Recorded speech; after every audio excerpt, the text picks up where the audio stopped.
कौन बनेगा नेता। नगर निगम के चुनाव पास आने वाले थे। पूरे कानपुर शहर में टिकट को लेकर मारामारी शुरू थी, लेकिन सबसे ज्यादा चर्चा में वार्ड नंबर 40 की सीट थी। वो इसलिए क्योंकि इस बार वहां की सीट महिला के लिए आरक्षित थी। अब सवाल ये था कि चुनाव लड़ेगा कौन। इससे पहले ठाकुर साहब वहां से पार्षद थे और इस बार उन्होंने अपनी पत्नी सीमा ठाकुर को टिकट दिलवाई और ठाकुर साहब की शान के कारण सीमा जी ने 20,000 वोटों से चुनाव जीत लिया। अरे बधाई हो सीमा भाभी, अब तो आप वार्ड की पार्षद बन गई हैं।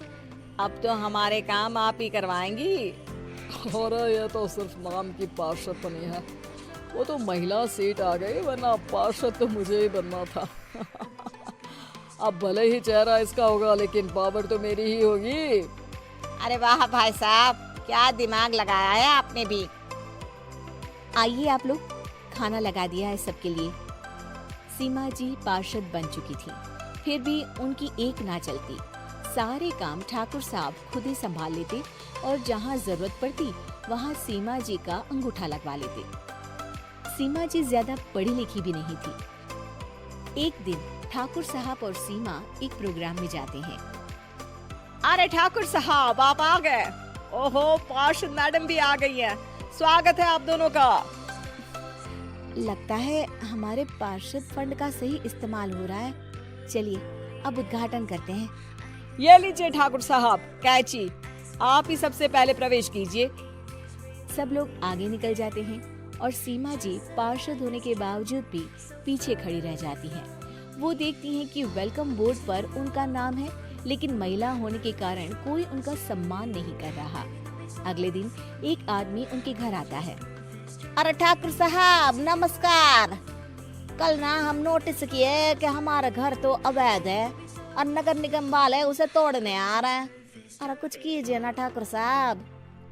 देखो भाई, मैं तो ज्यादा कुछ कर नहीं सकता, पर अगर तुम सबकी जेब गर्म कर दो तो कुछ हो सकता है। कुल मिलाकर 4 लाख लगेंगे।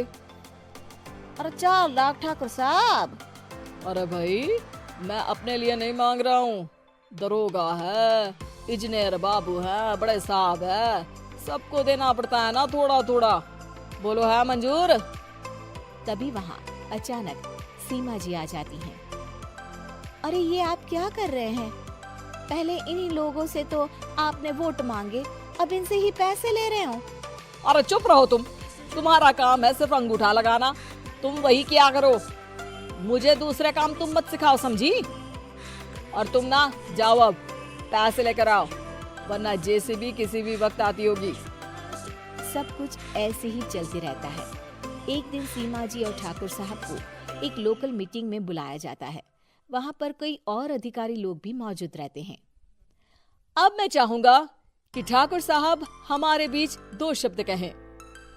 मेरे प्यारे भाइयों और बहनों, आज मेरा सौभाग्य है कि मैं आप सबकी सेवा दिन रात कर पा रहा हूँ।